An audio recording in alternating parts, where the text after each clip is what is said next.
Hi. Afternoon. I'm looking around the room trying to figure out where I should start on this, and there's a lot of the converted in here, but there are some new faces that I don't know who I would assume are not that familiar with the state of the project. So those of you who are familiar with the project, bear with me while I do a rewind on the tape, and then I'll try and do it quickly. And ignore this for now. This is for later, okay? I don't know how to turn that thing on and off, so we'll get to it. So basically what's happened with the Bateman Center project, all of you are aware that it's been going on for a number of years, and probably for a significant number of you, there are big questions. Hi, how are you? There are big questions about where's the momentum, where's the project at, and so on. So I'll give you the 10-cent tour. I've now been a year here at Royal Roads University, almost exactly. And basically on the Bateman Center project, this time last year, we put the project effectively on hold. So we stopped the fundraising campaign, and we really slowed down on talking about the project. And there were a couple of key reasons for that. The first was that we just come through a major recession, and the fundraising plan for the Bateman Center was written when times were better and pre-recession, and it was designed and targeted to a group of potential donors who don't have the money now that they had before the recession, and also to many donors who think very differently about philanthropy and their giving strategy now than they did before the recession. The second half of the conversation has to do with the potential of the project. And I think that, I wasn't here, but I think over the years that the projects had been fermenting at Royal Roads University, I think there's been a gradual realization that there's a lot more potential to a partnership between the Batemans and Royal Roads University than probably the original team conceived. And so part of what we were doing in this chance to pause and think about it was to see what that new potential might be. So we've gone through a fairly extensive planning process in the past year. There has been money raised, so not to worry, we didn't stop completely. We reestablished old relationships and established many new relationships, and we've made real progress. And what I'd like to do first and foremost is tell you about some of the process things, just a couple little highlight things, and then give you an idea of what the new picture looks like and where we're at, okay? So the first thing that I would say is that as part of the process, we did far more extensive consultation with the railroads community than was done historically at all levels of the community, from the bottom to the top. And I personally spoke to gardeners and deans and presidents and board members and everything in between. The second thing is that there was far more extensive, hi Doug, far more extensive consultation with the Batemans than has historically been done. And in this case, what we've been able to do is to bring the entire Bateman family to the conversation. And historically it's always been largely Bob, or Bob and Birgit. Birgit's his wife, for those of you who don't know. But Bob and Birgit have 5 children, and they all have spouses, and they all have, or most of them have children of their own. And Bob has 2 brothers. And all of the Batemans were in the conversation. It was a formidable exercise. So we now have the complete support of the entire extended family of Batemans for the project, which is actually not insignificant, because someday Bob won't be with us, and Royal Roads will be still here, and the Bateman Center will still be here, and we'll want a Bateman face. And we now have the engagement of the next generation and the next generation to support the project. So what's changed? And why did we change it? There are 3 sort of key points, I think, in terms of the changes that we made strategically to what we're trying to do with the Bateman Center. The first is that we wanted to have a vision for the project that was better integrated with Royal Roads. And I think that's pretty key. When I came here, there seemed to be some disconnect between the Bateman Center as an idea and Railroads as an institution, and how the two things work together. There was a lot of rhetoric about living laboratories and all that kind of stuff, but there wasn't any real sort of rubber hits the pavement kind of ideas. And we wanted to make sense of that, because there obviously is a very significant role for Railroads as an institution within its core activity to play within a relationship with Bateman, and we wanted to make sure that that mechanism was there. The second thing is that we wanted to derive more value from the opportunity to leverage the Robert Bateman brand. And I realize I'm being a little commercial in saying the Robert Bateman brand, but you all know what I'm talking about, which is that this guy has a worldwide following, and his fans number in the hundreds of thousands, if not more, and that's an opportunity that we pass up at our peril. So, and the third thing was, but not the last thing on the list, is coming up with a better value proposition for donors in the context of a changed world financially.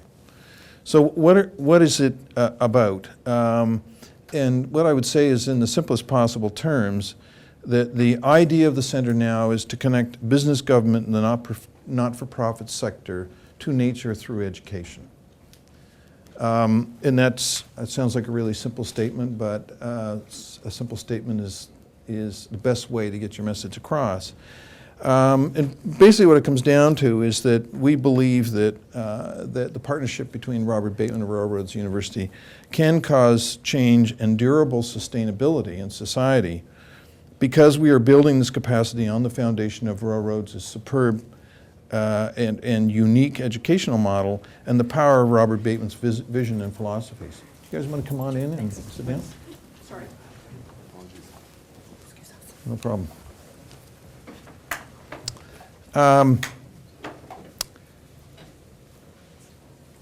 Let me just expand on that a little bit if I can.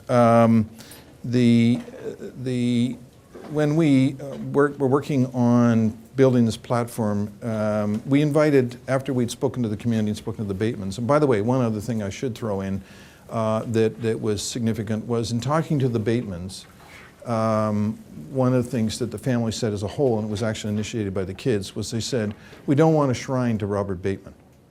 We don't want a museum on the hill or a museum in the swamp that is, has got, sort of holograms of Bob in his studio and his paintbrushes littered around and photographs of his kids playing in the marsh. We don't want that. What we want is a viable educational facility, a dynamic place that affects change. The other thing that was a bit surprising in talking to the Batemans was that I assumed that they were, come on in, Mary, come on and sit down. Oh, okay, all right, good. Was that that I thought that they were going to say, and we want to focus on early childhood education, the kind of get to know or Child and Nature Alliance type strategy around education. And they said no. They said our primary target audience is contemporary leadership. So in all sectors, in government, in business, and the not-for-profit area. But we want to affect leadership. So this is a very different, as you can see, when digging a little below the surface, a very different situation from what we were at before. So apart from talking to those two communities, one of the things that we did was we went out and organized a group of outside advisors, and we've now called them founding advisors. It's quite a large group. What would it be? It's almost 50, 60 people, I think, in total. Some of them came here to the university, and some of them have been advising us at a distance. These people are senior leaders in business, in government, in the not-for-profit sector. They're educators, they're environmentalists. It's a broad mix of people. They're in both Canada and the United States, and some internationally. And so we said to them, quite simply, you've got Bateman, you've got Railroads, 1 + 1 = 3. How do we make it 3? What do we need to do? What does it make you think of? And there were a whole lot of ideas, and we've got them recorded, and we'll be developing them as time goes on. But one of the key things that came out was the business leaders said that we have a problem, and our problem is that we've realized that our traditional strategy for evolving leadership within our organizations, of nurturing and bringing younger people up through the structure of organization, putting them through MBA programs or master's level training, and our whole succession strategy within our organizations and the way they're taught is not working for essentially a game-changed world. And the game-changed world, the real reality of the game-changed world was yesterday when they woke up after the recession and said, climate change is killing us and killing the way our business operates. We're getting increasingly disconnected from society. And you know what? We don't have anybody in our company that has a wit sense about nature. And we don't know how our organization fits with nature. And we know that we're going to have to, because you can't survive as an enterprise on this planet unless you've got a new way of looking at nature and the environment. So they said, you've got the pieces of the puzzle with what you're proposing to do. You've got the school. You've got Bateman, who is probably one of the most admired voices in this area, and probably one of the more business-friendly voices in the world of environmental advocacy and conservation. And you've got some other things, if you think about them, that you can add to the equation. And they brought us back to thinking about the idea of basically the idea of Renaissance leadership.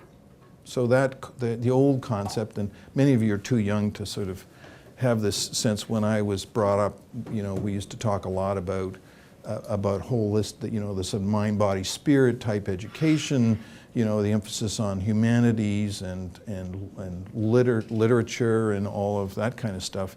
And what they were saying was that the 30 and 40-year-olds that we have in our businesses that are in our succession strategy, they're largely scientists and technologists. They've been trained in process.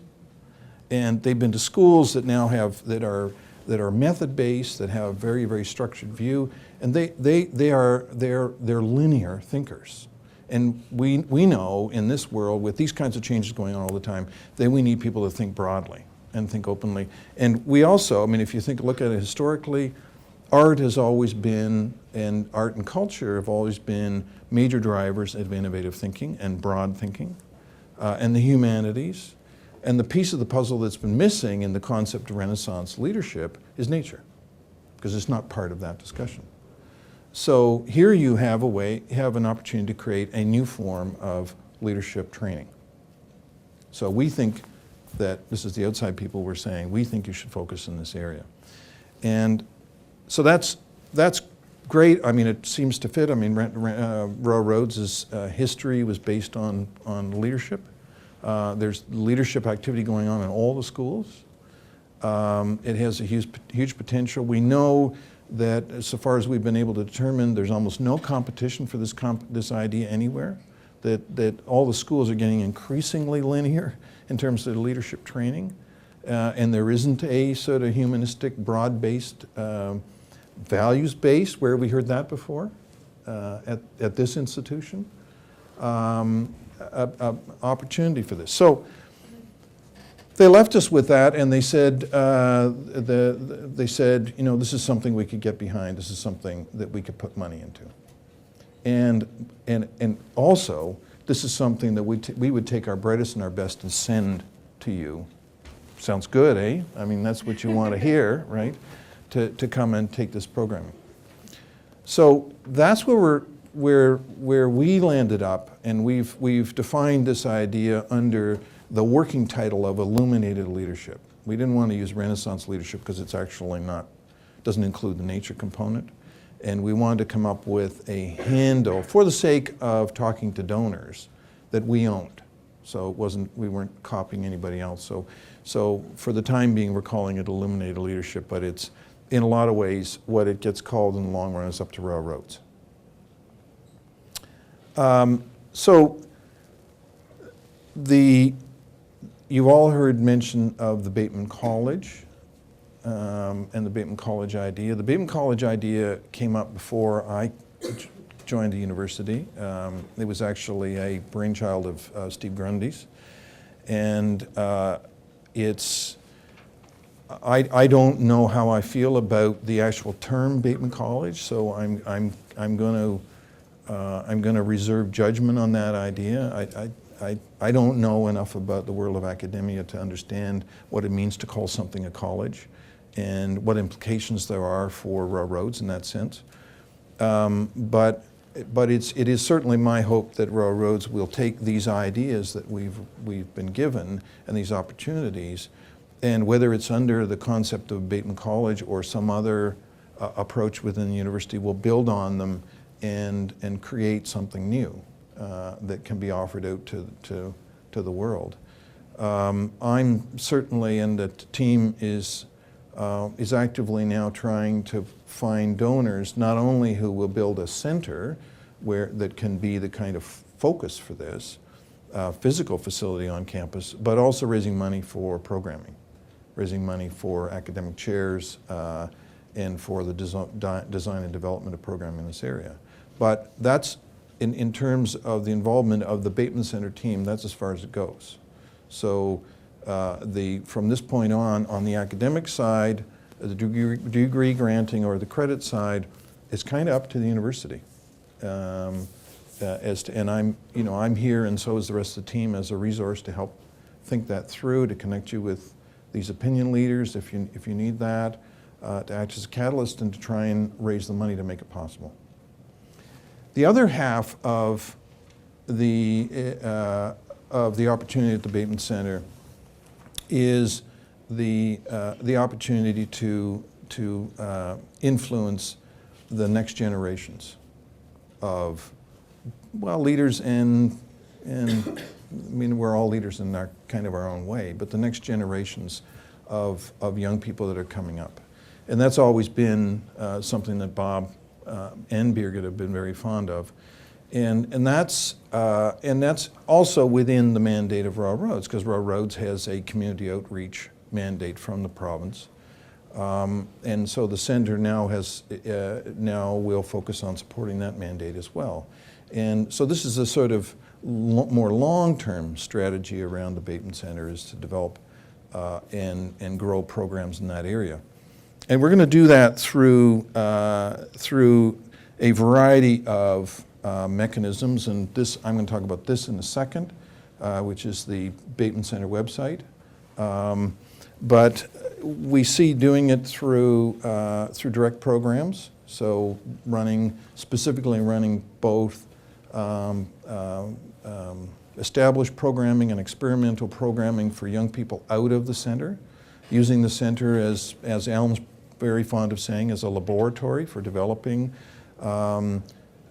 childhood education capabilities. Also through striking strategic partnerships, and I want to talk about two potential ones in a minute. Through advocacy and through knowledge transfer, using the center as a resource for that, so that we can affect future generations in basically similar ways to the way we're tackling today's leaders. So the two are symbiotic in a way, they work together. So we have the two parts. The university is the lead on education, particularly undergraduate and postgraduate education. And the center is the lead on public outreach, partnerships, and non-credit programming. So let's talk a little bit about what progress we've made since we developed these ideas. And I'll talk about money first. We have a new fundraising plan that changes daily as we get input and as we go out and meet potential donors and make adjustments.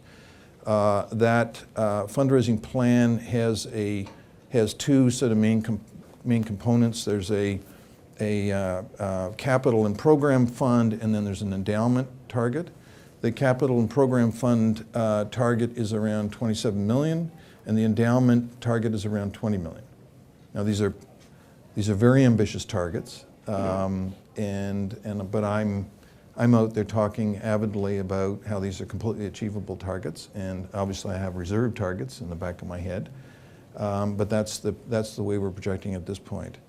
The way the capital campaign will pan out in terms of, if we get 27 million, about 14 million of that, give or take a bit, will be focused on physical building of a new facility that includes the ability for us to be able to handle artwork, because we are being given this glorious collection by Bateman, as well as a number of other significant private collections that we're now striking arrangements on. We will probably, within the first 2 years of the center being open, double the size of the collection of original Bateman works in the facility through private donations connected to the Bateman donation. So the 14 of that is dedicated to that. There's about roughly 6 million that's specifically for Raw Roads undergraduate and graduate level programming development. So that's a big piece. And then the balance is targeted to various pieces of the puzzle that are needed in order to deliver on the programming side of the center itself. So we're looking at the opportunity to make some improvements to the site so that we can better utilize the site for education of young people. Do you want to just come on across here and Pedro and sit? You got a chair. Okay, good. Sorry to interrupt. No problem. And also for the development of this project, which is the website. So how are we doing so far? Right at the moment, we have broken up our fundraising campaign, and so I'm giving you some anatomical detail, but I think it's important for you to have a sense that there's a strategy here. We've broken up the campaign into a series of stages that are targeted at different audiences. And I'm not a professional fundraiser, so I'm taking advice from other people on this. But what we're focusing on at the moment is what we call our lead donor strategy. So we're focusing exclusively on tracking down major new donors who will come in and contribute somewhere between $1 million and $5 million each to the project. And they will be the people that really sort of create the dynamic momentum. They're the people that we trot out on stage and say, so-and-so is, has given X million, and so where's your money? And we have a very exciting roster of people that we're going to see about that. These are people who can afford it. These are people who are aware that we're going to be asking them for money. They're people that have a connection in some way or shape or form, either to Raw Roads or to Bateman. And we're getting a warm reception from these people. So I'm very excited about this. Now, the old saying in fundraising is you have to knock on 10 doors to get one.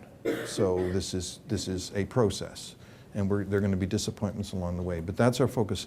After we've got these major donors, and we can actually come out and say, financially, we're 50% there, and that's our goal at this point.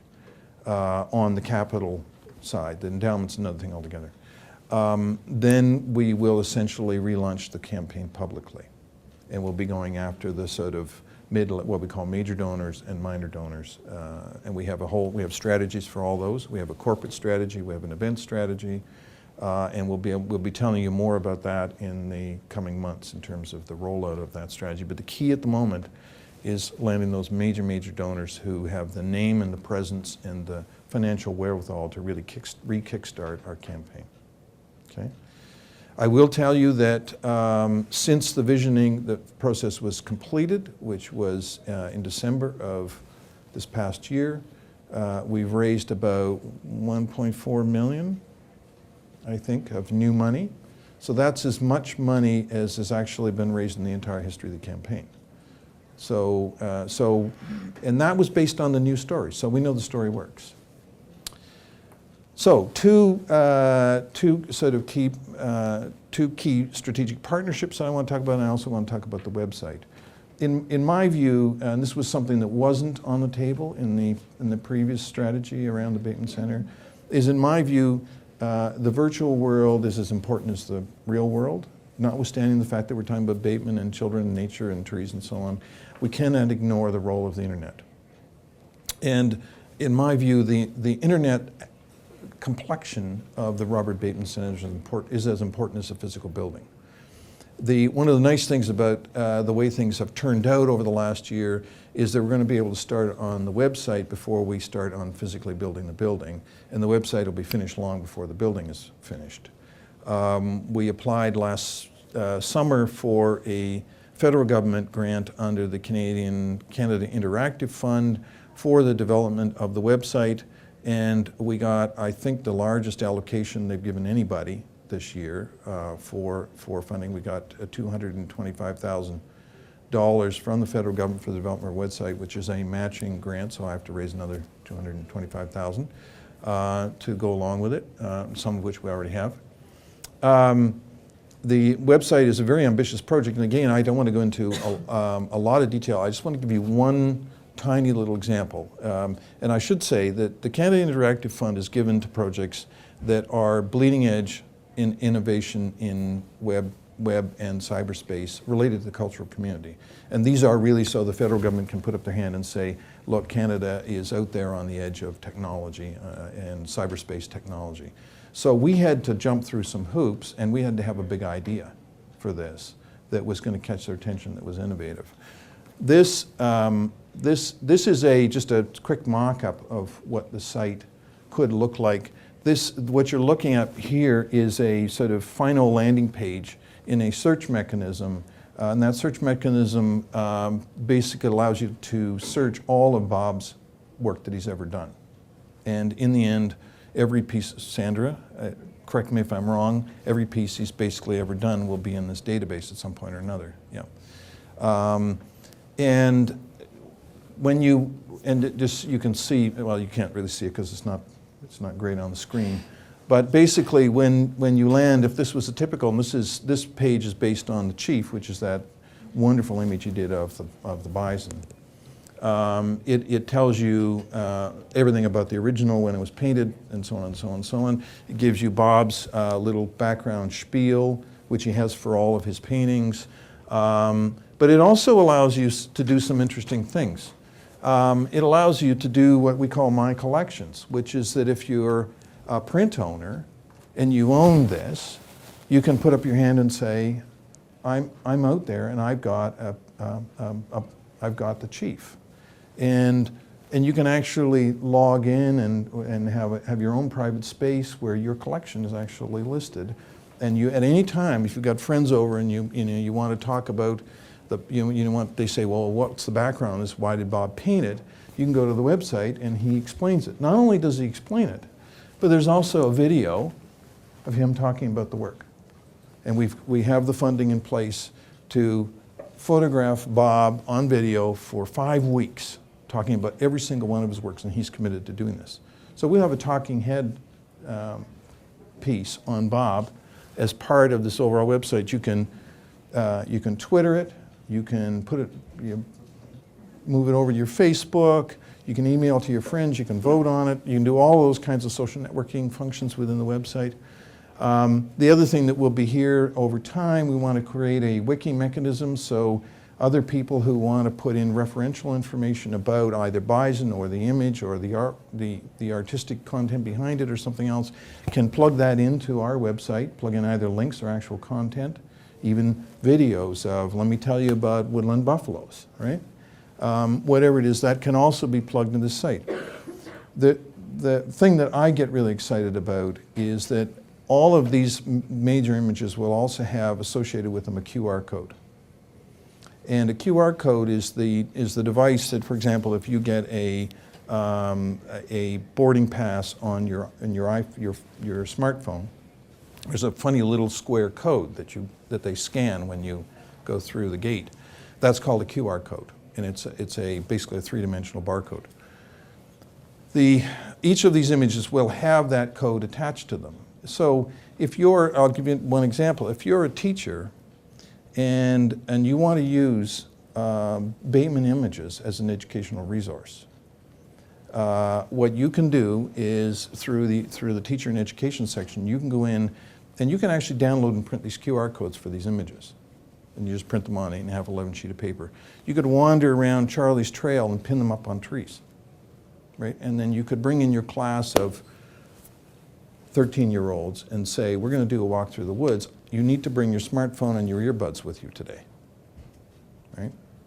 And they download an app from our website, which goes onto their smartphone. They wander through the woods. The only thing that's there is a QR code. They click on the QR code and they get a mobile version of this, right? So they can stand in the woods, out in nature, and listen to Bob talking about that particular image. In this case, it would be a pileated woodpecker, or variegated thrush, or bald eagle. You see where I'm going with this, okay? So this will be available through the educational platform for educators as part of this. Also, the QR codes will, in every future book that Bob publishes, every single image in the book will have a QR code attached. And where does that QR code drive people when they scan it, looking at the book? To the Railroads Bateman Center website, okay? So this is one, there's a lot more to this website than that, but this is one of the things that we're very excited about. So I mentioned two other strategic partners, and then I'm going to open it up to questions. One is that the Canadian Wildlife Federation has stepped forward and wants to partner with the Robert Bateman Center. The first part of the partnership is that they want to help us raise money. And they're doing that somewhat out of a sense of,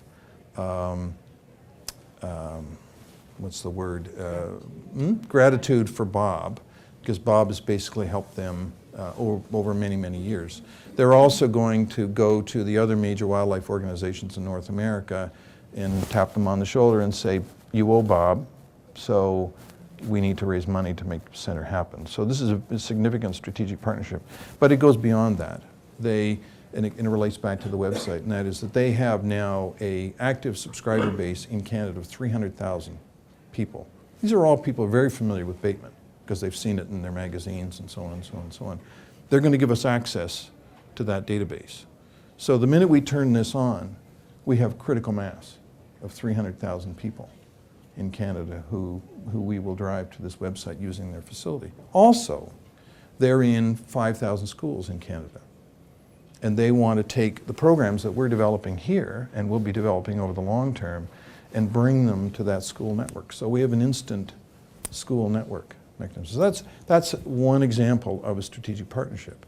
Another one, which we're working on, so this is a theoretical strategic partnership, but I'm pretty excited about it, is that we're talking to an organization based in downtown Toronto that organizes nature walk festivals.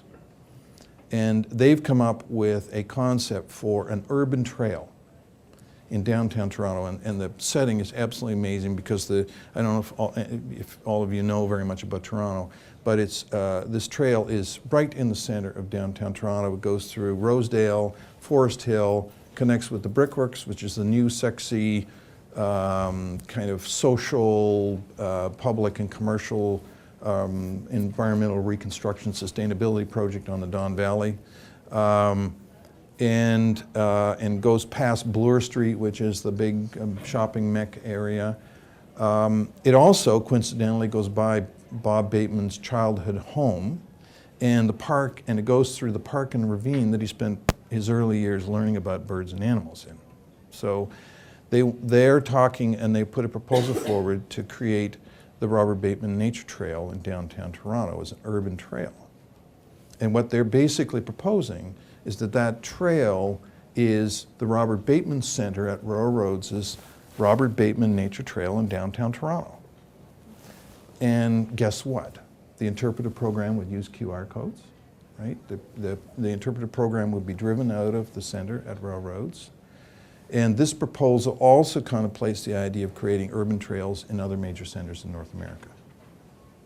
So it's a way for us to take what's going on here at the university and put it out into other communities and port it out more widely around the world, for that matter. So that's kind of a quick snapshot of where we're at with the Bateman Center project. Questions? Sure. Thanks, Paul. That's great. Is there an art school or art education component to this? It's a good question. I would say not in Bob's lifetime. One of the things that Bob said to me categorically is he said, if anybody asks about an art school, the answer is no. Which is kind of funny because some of you know this already, but I was one of Bob's high school art students. So I studied under him as an art teacher, and he's a phenomenal art teacher. He's the best art teacher. I went on and got a BFA at university level, and I never had a better teacher than Bob. But he doesn't want an art school, so no. And nonetheless, if in the process of working with the local community, and I know there's in Colwood there are major initiatives going on for an arts and culture center and so on. If there's a way for us to play a role in that, to provide a place where an environment in which they can work, for example, to do that kind of thing, I'm not opposed to the idea. But I think what we want to do is constantly be using that and absorbing what happens in those situations and converting it into programming that we can take outside that community. Other questions? Given that you mentioned that there's this eliminated leadership thrust. Well, it's an opportunity. I appreciate the opportunity.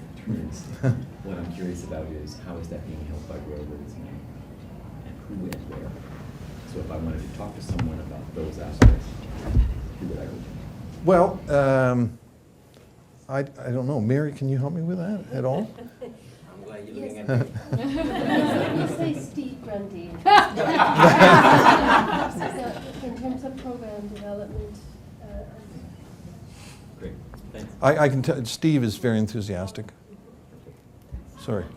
If I can add, Yeah, Doug. and address Michael's question directly. We have a committee made up of faculty and staff, and one of the thrusts that is ongoing right now is really to start putting the flesh to the bone on the academic initiatives.